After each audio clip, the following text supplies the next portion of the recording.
Welcome to Scrolling to Death. I'm joined today by Matt Capelouto. Hey, Matt. Hey there. Thanks for having me. I'm happy to have you. So we met in person maybe a couple months ago at an LA courthouse. You are part of an active lawsuit against Snap Inc. with dozens of other parents. And you have tirelessly advocated for children and even gotten a law passed called Alexandra's Law, named after your daughter. And we'll get into all of that. But I want to just start by asking if you can introduce us to Alexandra. What was she like? What were her hobbies? I'd love to just get to know her. I have four wonderful children, and Alex was my empath. She had a heart of gold, felt deeply for others. She was involved in charitable work. She had gone to Mexico on an outreach program to help build homes for the needy. She loved poetry. She had no formal training, but she loved to draw and to paint. Mm-hmm. And she's very, very artistic, very witty. My daughter had an IQ that was very, very high. She certainly didn't get that from her dad, but I hated getting into arguments with her because she always had quick, better comebacks than her dad. Right. But she got into college on a full academic scholarship that shows, how bright and smart she was. Mm-hmm. And, unfortunately, due to tragedy, we never got to see her potential in this world. So what happened in 2019 to Alexandra? In 2019, Alex was a sophomore in college, and she came home for Christmas vacation. And 2 days before Christmas, before going to bed, she reached out to a drug dealer on the social media platform Snapchat. The investigation eventually uncovered that she was seeking Percocet. The drug dealer sold her counterfeit pills made of lethal doses of fentanyl, and she took half of one of these pills before going to bed, and my wife found her dead the next morning. God. Oh. No matter how many times I hear this same story, it's just devastating every time. And especially the part that these kids think they're being sold one prescription pill, not knowing that it's fake. What do parents need to know specifically about the fake pill epidemic? What do you want to share around that? What have you learned? This goes back to 2019, mm-hmm. And thank God so many parents over the last few years have just, raised the awareness level, off the charts with very mm-hmm. little overall government help. It's the parents out there that are driving this and getting the word out. Mm-hmm. A couple of things. One thing I say quite regularly to parents, these days with fentanyl in just about every drug, if you can't guarantee your child won't try one drug one time, you can't guarantee that they won't be a victim of fentanyl. I think parents have to understand that the drug landscape has changed. When I was younger and many people my age, these were overall not dangerous plant-based drugs. Right. They certainly probably weren't good for you, but they weren't going to kill you. Right. It's not that kids today are making really decisions that are any different than either many of us or friends, siblings. Certainly if you didn't do drugs personally, you knew somebody who did, and most likely didn't die. And young people today are making the same decisions. They're experimenting. They're trying to deal with stress, anxiety, but now they try a drug and they're dead. And let's talk about Snapchat briefly, because she was connected to a drug dealer on Snapchat, and I want to talk about the drug dealer and what happened with him. Were you aware of her use of Snapchat before she died?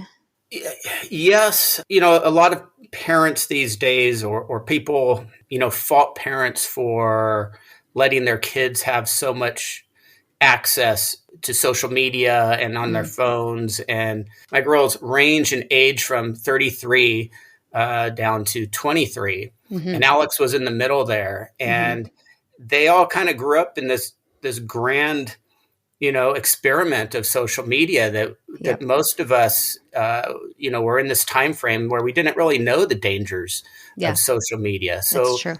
So yes, she was on her phone quite a bit, but we did not know what she was being exposed to and what she had access to. Okay. And I think 99% of parents would say the same thing, maybe 100% through the last decade. It's only, I would say, in the past couple of years where parents are becoming more aware of the addictiveness and the harms that our kids are getting access to on these social media platforms. And I know that you did some monitoring. Were you able to get in and monitor anything that she was doing on Snapchat? Prior to her death, no.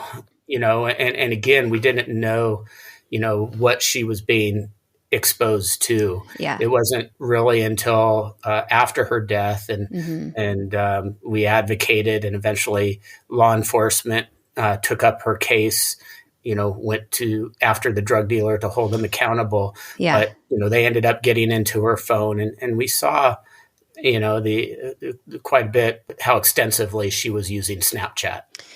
So tell me about that process of figuring out what happened. Yeah, so this is a long story. I know we're limited on time, but Yeah. Alex's death was originally marked non-criminal, just looked at as an accidental overdose. And when she died, I soon learned about 3 other young people in our town of Temecula that had died over roughly a 2-week period. And let me back up just a little bit. Yeah. When the initial sheriff's deputy showed up at our house and went in Alex's room and then sat my wife and I down and told us that she died of a drug overdose, he mentioned that he found the pills. He said it was likely fentanyl. We didn't know anything about fentanyl. That was a new word to us.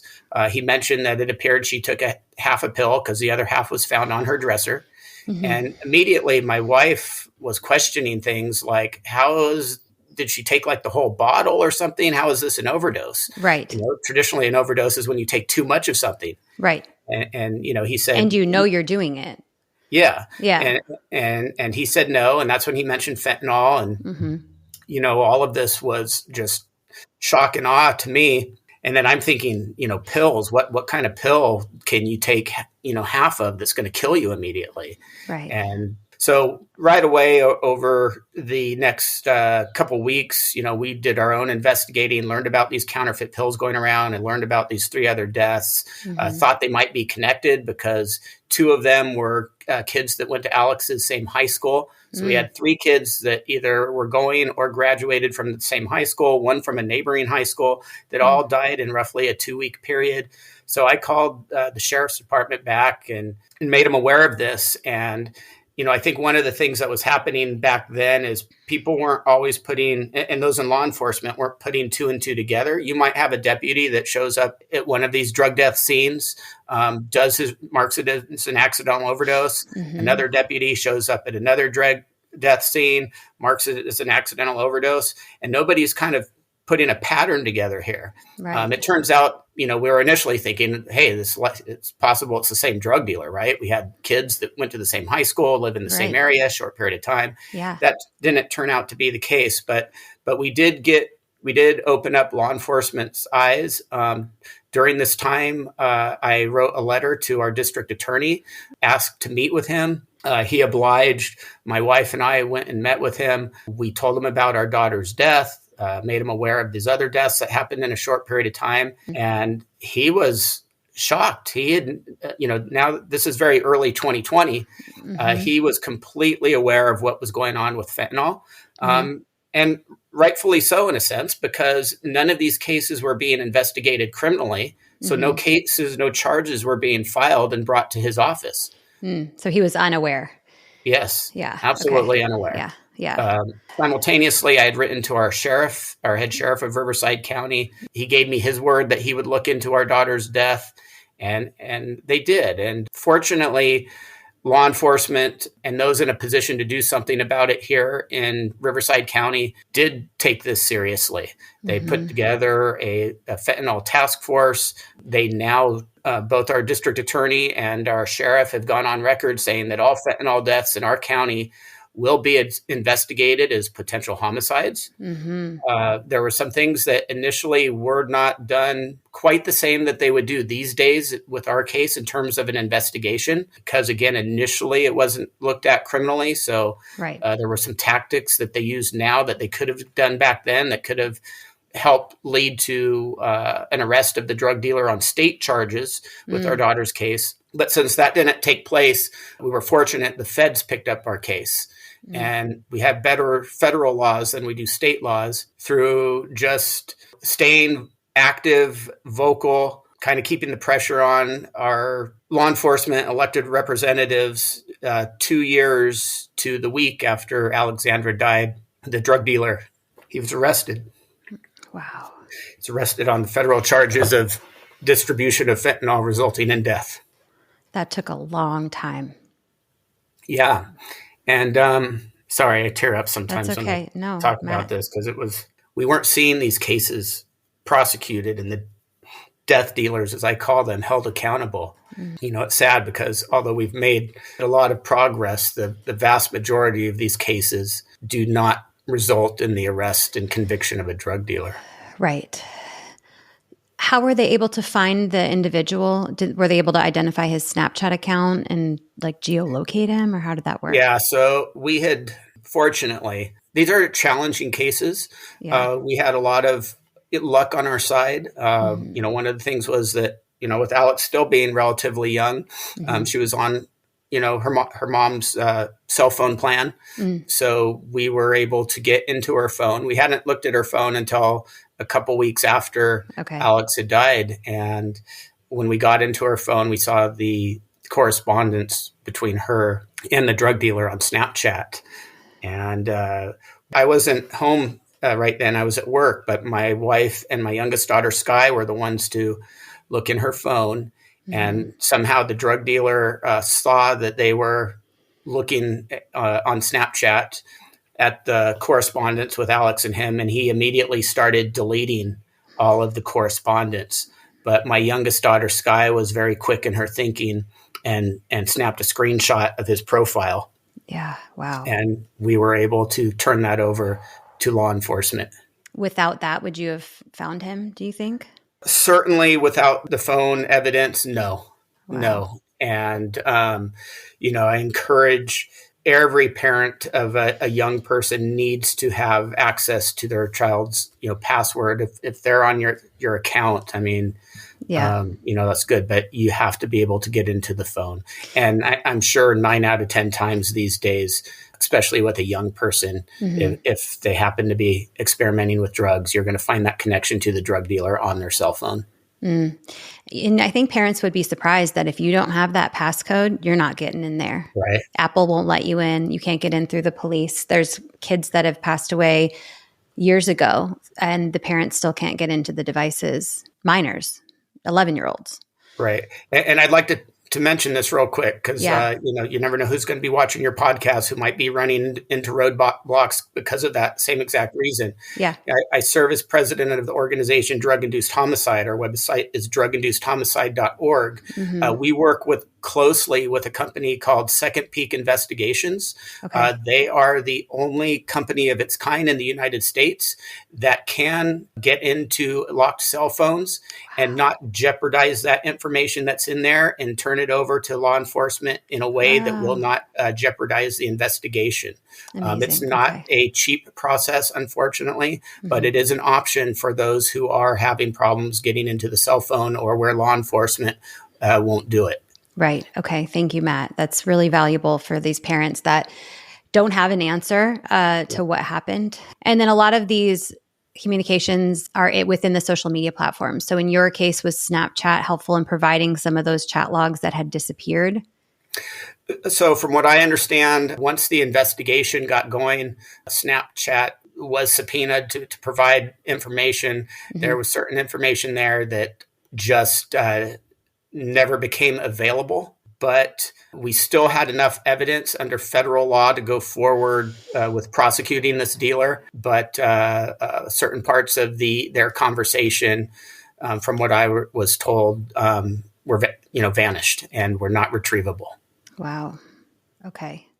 And I get, you probably hear this too, and maybe know more than me at this point. You hear people say stuff never disappears, right? Despite what they say. Yeah. And then, here I have federal attorneys and law enforcement telling me, no, it's gone and they can't retrieve it. That's what I'm confused about right now, because they tell kids, so Snapchat, the messages disappear, and that gives them the confidence to share things that maybe Right. they shouldn't be sharing.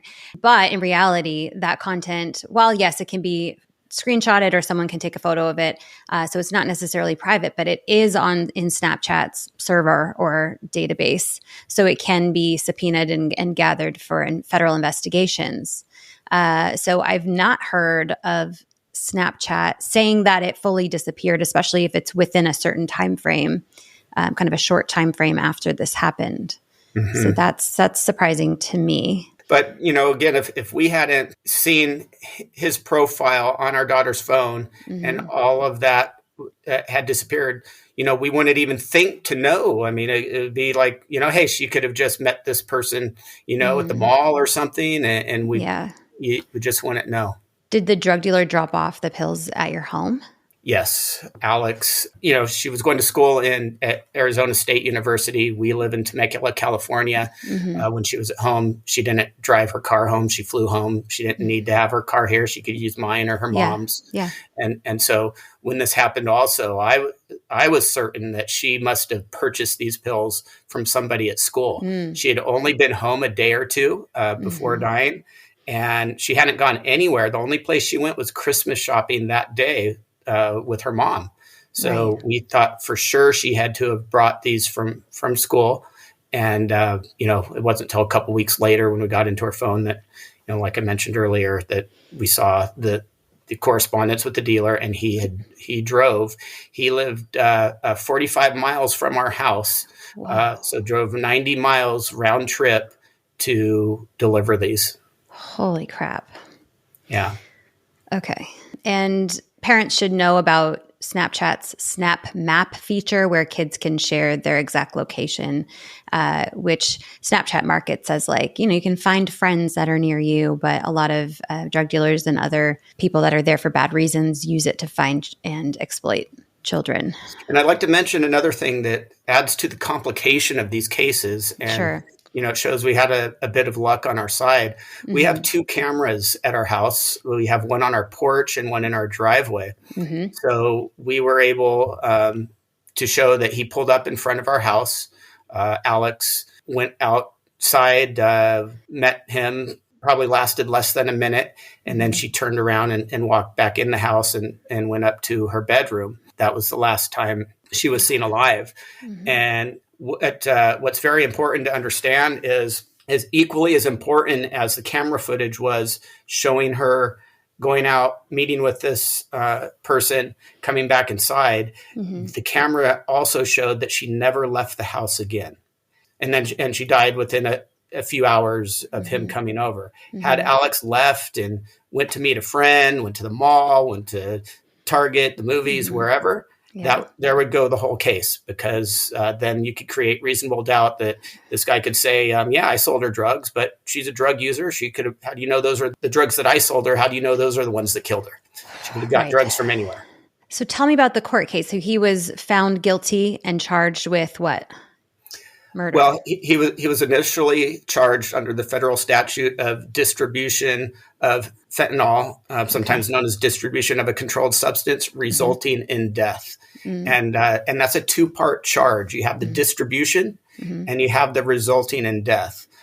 Ultimately, there was a plea deal. The part resulting in death comes with a 20-year to life sentence that was used as part of the plea, and we took that away, and so it just became the distribution of fentanyl. That came with a up to 20-year sentence, up to the judge to determine the time that he would get. And under federal sentencing guidelines, based on some things which I'll touch on here in a second, federal sentencing guidelines showed that the judge should have sentenced him to about 15 to 17 years. And we did not get a good judge. The judge decided to go against the federal sentencing guidelines, sentence him to 9 years, of which he'll serve about 7.5. Wow. That's disappointing. What we got the drug dealer to do, and I want to touch on this. I want to touch a little bit more on the specifics of the investigation. Yeah. When he was initially brought in for questioning, and this was once we kind of sounded the alarm, he was brought in for questioning by a Riverside County Sheriff's detective before the case was given over to the feds. Back then, perhaps the questioning was not as effective as it would be today because they've learned how to do these investigations a little bit differently. Yeah. But he was brought in for questioning. He first denied coming to our house. Okay. And then the investigator presented him with the evidence of the camera footage. Yeah. And then he says, okay, I came to her house, but I only sold her marijuana. Then he was presented with evidence that there was no marijuana found in the house, no marijuana in her toxicology report. And he said, okay, I sold her a few pills. Okay. This is important. How many, he's asked, how many pills did you sell her? He said 3 or 4. Alex was found with 10 and a half pills. So we believe he was lying there too, because if he says he sold her 3 or 4, right. How do you prove it's the pills that he sold her, that killed her? Yeah, right. So he lies, and lies. Yeah. And then, and all of the pills were sent out for laboratory testing, the FBI laboratory, Quantico, and it all came back that these pills all came from the same pill press. They all had fentanyl? Yeah, they all had fentanyl. They all had the same exact stampings, markings. They all came. Okay. So, he was lying about saying he only sold her 3 or 4. He sold her the batch of at least 11 pills. She was found with 10 and a half. This is important to understand because here's where I'm going to get into Alexandra's law and California law. Yeah. So when he's asked what he sold her, he said he sold her oxycodone, oxy pills. We knew, or the investigator knew, that he knew that the pills were fake. But at this point, he has nothing, unlike the first line of questioning where we had camera footage to prove his lie, not coming to our house, where we knew he lied about the marijuana because there was no marijuana found. This guy is saying, I only sell the real thing. Okay. Knew he was lying, but they had nothing to, back that up against. That he didn't know that it was. That he didn't know. Okay. So here's where our state laws aren't good, because in order to hold him accountable for murder under California state laws, you have to prove 2 things. You have to prove that the drug dealer knew what they were selling and knew that it could result in death. So right now we're at our first standstill under a state investigation because we can't prove that he knew he was selling fentanyl. Right. Okay. But under federal law, you don't need to prove that he knew what he was selling. All you have to prove that he knew he was selling a controlled substance. Okay. Right. Yeah. And selling even a prescription drug. That's not for her. He's not a doctor. Correct. Right. Okay. Okay. So this is where it became better to charge him federally. Okay. Then you have to prove federally that the drugs that he sold her resulted in her death. What ended up being important to us was we, as part of the plea deal, we took the death resulting part off for him to admit that he knew the drugs were fake and he knew they contained fentanyl or another federally controlled substance. So he ended up admitting that with the plea. He ended up admitting that. Okay. And if it'll take probably about 2 minutes, but I think this is very important. Sure. As part of the plea deal, I'd like to read what he confessed to and what he signed. Okay. This is what Brandon McDowell admitted. On December 22nd, 2019, in Riverside County within the Central District of California, defendant possessed fentanyl with intent to distribute it to another. He, in fact, distributed the fentanyl to Alexandra Capelouto, the use of which resulted in Alexandra's death on or about December 23rd, 2019. Specifically, on the night of December 22nd, 2019, Alexandra Capelouto asked defendant if he could sell her Percocet pills, a prescription painkiller. Defendant agreed to sell Alexandra Percocet pills. Defendant drove to Alexandra's home in Temecula, California, and sold her what turned out to be approximately 11 counterfeit oxycodone pills that he later described to law enforcement as blue oxys or M30s. Defendant knew it was illegal for him to sell the pills and that they contained fentanyl or some other federally controlled substance. Upon going to bed the night of December 22nd, 2019, Alexandra Capelouto ingested half of one of the pills. The fentanyl entered her system, poisoning her body, and caused her death. Despite that confession, that's not enough evidence under state law to hold him accountable for Alex's death, because the one thing it doesn't prove is that he knew it could cause her death.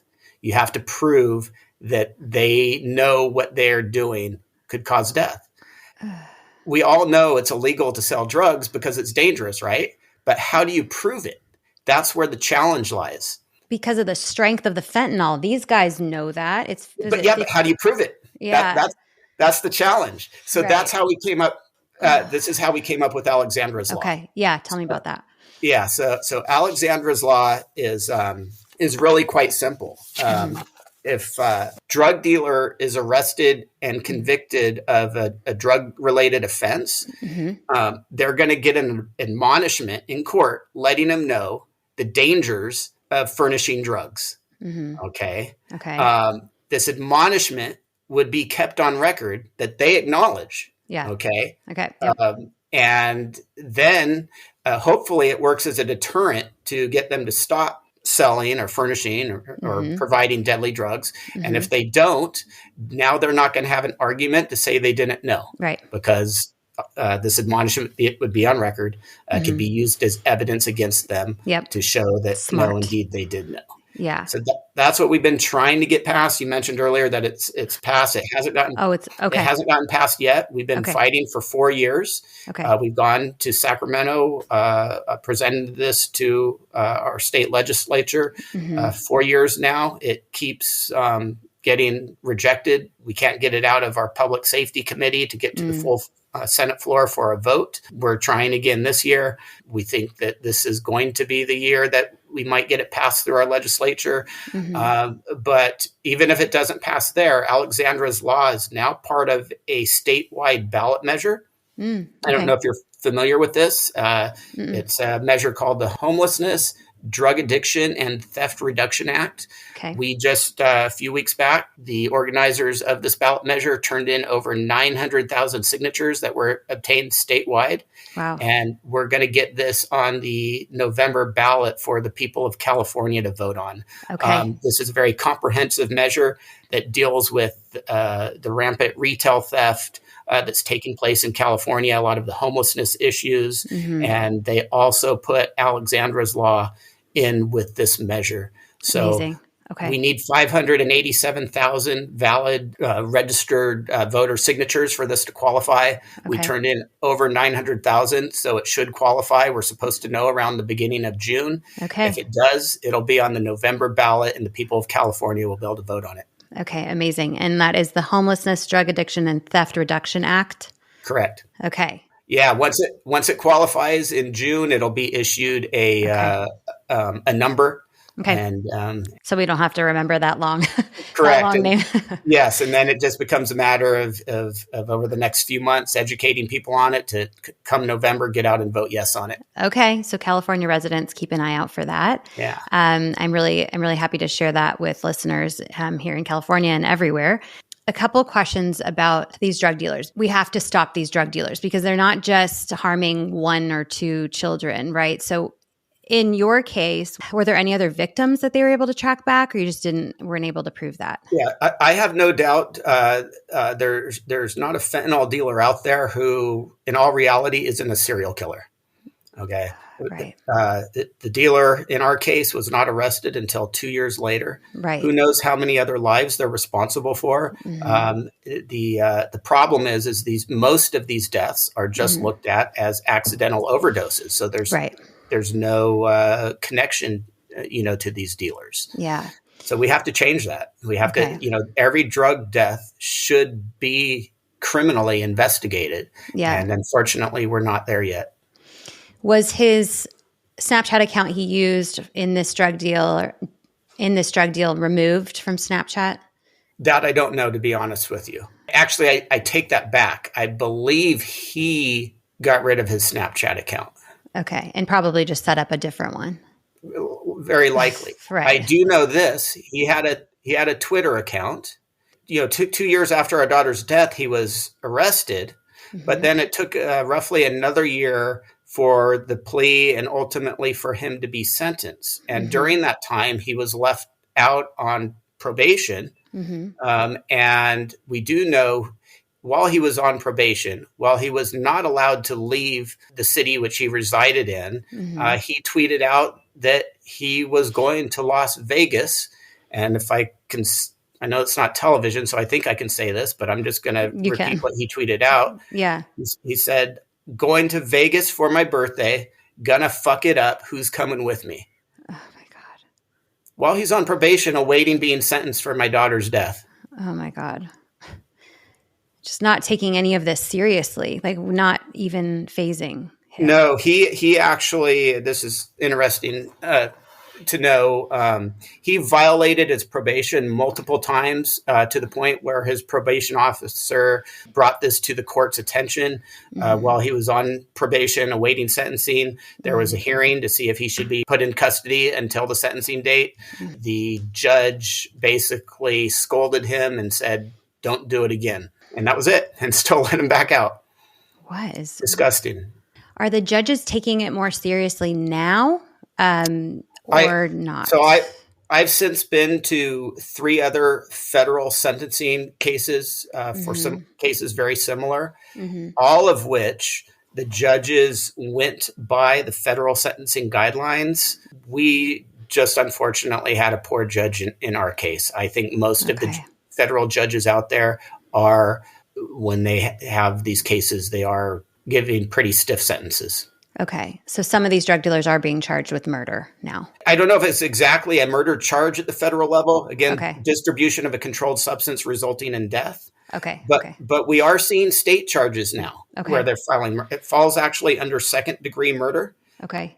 But technically, the legal word is known as implied malice. In California and many other states, this is what you have to prove. You have to prove, 1, the drug dealer knew what they were selling and knew it could result in death. It's basically almost like a reckless homicide charge. Hey, you knew if you went out and shot a gun on New Year's Eve and you shot it into the air and the bullet came down and hit somebody, you know, you're going to be held accountable because you knew you're not supposed to be out just firing a gun in the air. Sure. Yeah. So under this theory of implied malice, that's what they're trying to do to hold drug dealers accountable is prove that you knew what you were doing was reckless and dangerous, and it resulted in somebody's death. But that's where it gets very difficult because, you know, you're trying to prove a mindset.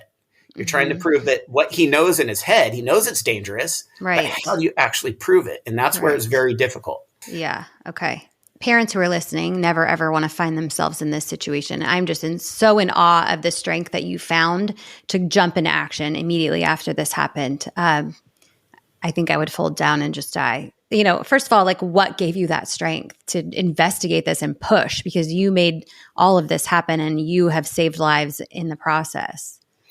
And so many other parents that have stepped up as well. Yeah. I mean, there's a number of us that I would name some of them, but I'd feel bad because I'd forget some of them because there's so many, and I don't want to do that. Yeah. It was a good way to channel our grief, you know, our hurt. A lot of people still don't necessarily look at our kids as victims.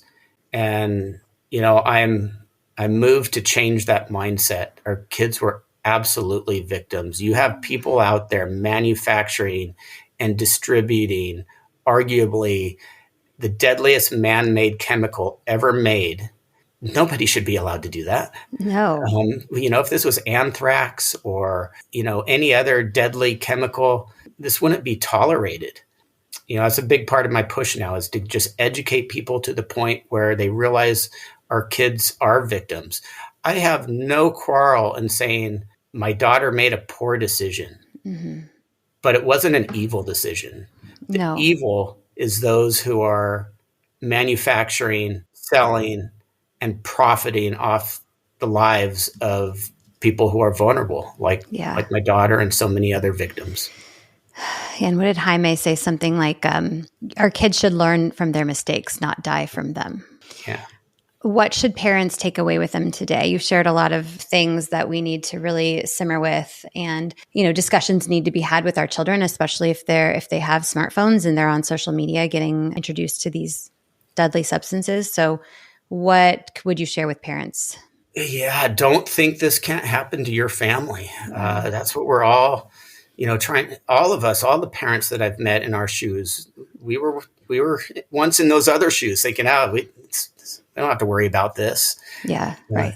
Nothing could be further from the truth. You got to have these conversations with your kids. I don't think there's too many parents out there that can say either themselves, and if they didn't, certainly maybe they had siblings, relatives, friends that didn't dabble in drugs at one point in their life, just trying something.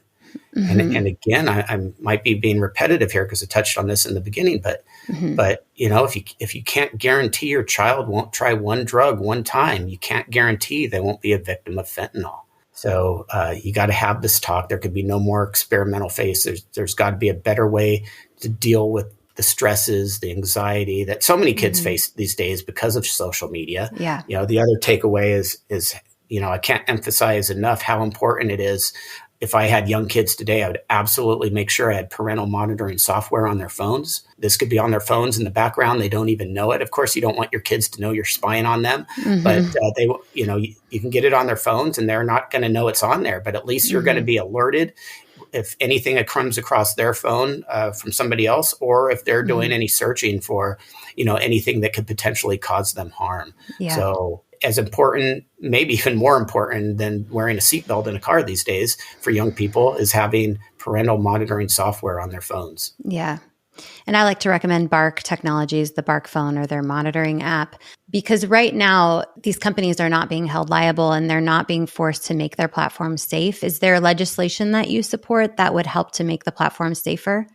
Certainly. And I know you've interviewed Sam Chapman and Sammy's Law will do just that. So it's legislation that's moving forward both at the federal level and at the state level in many states, California, Illinois.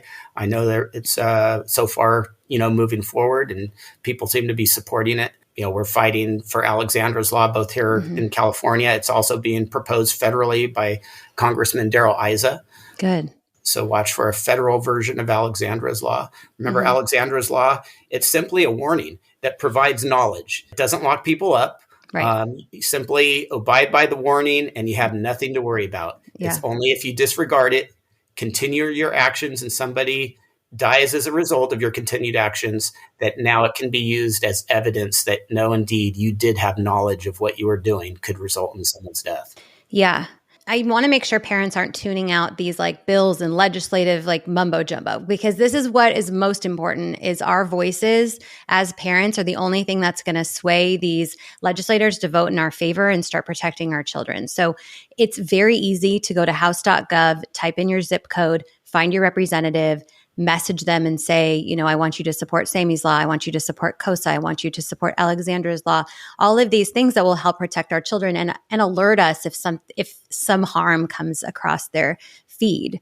And so it's very easy and it's very important for parents to do that. So I just always try to remind parents that if you're moved by this, just do that little step and it will help. Yeah. And I know we're getting ready to conclude here, but I also want to emphasize that we face a lot of opposition, and that opposition argues that this is just a continued failed war on drugs effort. Nothing could be further from the truth. First of all, that whole war on drugs is a completely exploited statement used in to characterize the war on drugs in so many ways that just aren't true. I mean, part of the war on drugs is education. I think everybody can agree on education. Sure.